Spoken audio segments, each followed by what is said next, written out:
અમદાવાદના શેલા વિસ્તારમાં વીઆઈપી રોડની કામગીરીમાં વિલંબ થઈ રહ્યો છે। છેલ્લા 3 મહિનાથી એક તરફનો રોડ ખોદી નાખવામાં આવ્યો છે, જેને લઈ વાહન ચાલકોને ભારે હાલાકી પડી રહી છે।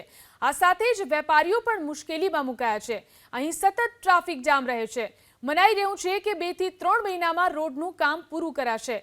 લોકોને મુશ્કેલી ન પડે તે માટે તબક્કાવાર રીતે રોડને બનાવવાની કામગીરી કરવામાં આવી રહી છે।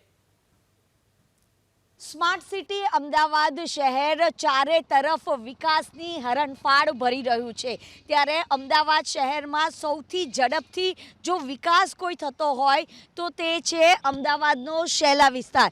આ શેલા વિસ્તારનો જે આ વીઆઈપી રોડ છે તેમાં ખોદકામ કરી દેવામાં આવ્યું છે, પરંતુ આ રોડનું જે કામગીરી છે તે ખોરંભે ચડી છે। જો કે શહેરના વિસ્તાર વધવાના કારણે જે પ્રાથમિક સુવિધામાં વધારો તો કરવામાં આવી રહ્યો છે, પરંતુ ઘણી વખત આ પ્રાથમિક સુવિધાના જે કામોમાં વિલંબ થાય છે, જેના કારણે અહીંના રહીશોને હેરાન પરેશાન થતા હોય છે। જ્યારે પણ પીક અવર્સ હોય છે ત્યારે આ શેલા વિસ્તારમાં ટ્રાફિકની જે સમસ્યા છે તે ઊભી થતી હોય છે। જો કે આ પહેલાં પણ એક તરફનો રોડનું ખોદકામ કરવામાં આવ્યું હતું, ત્યારબાદ રોડની કામગીરી કરવામાં આવી હતી અને હવે ફરીથી બીજી તરફનો જે રોડ છે તેનું ખોદકામ કરવામાં આવી રહ્યું છે, પરંતુ 3 મહિના સુધી આ કામગીરી આગળ નથી વધતી। આપણી સાથે અહીંના સ્થાનિક છે, તેમની સાથે વાત કરીશું।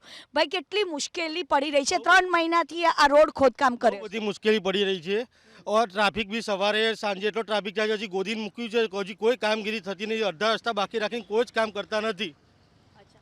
અને ખાસ કરીને અહીંયા આગળ દુકાનો અનેક આવેલી છે, વેપારીઓને કેટલી હાલાકી પડે છે? વેપારીઓને અડચણરૂપ પડે છે। કસ્ટમરને ગાડી મૂકવાની જગ્યા નથી હોતી। બધી રીતે કસ્ટમર ક્યાં આગળ આવીને ઊભું રહે, ગાડી બી પાર્ક ક્યાં કરે, રસ્તાના ઠેકાણા નથી, તો પછી શું કરવાનું? તો છેલ્લા 3 મહિનાથી આ રસ્તાનું જે ખોદકામ છે તે કરવામાં આવ્યું છે, ત્યારે આ રોડની કામગીરી ખોરંભે ચડી છે અને એના જ કારણે વાહન ચાલકો હોય કે પછી વેપારી કે પછી સ્થાનિકો, તમામ લોકોને હાલાકીનો સામનો કરવો પડે છે। કેમેરામેન અવનીશ તિવારી સાથે રાજલ બારોટ, ABP અસ્મિતા, અમદાવાદ।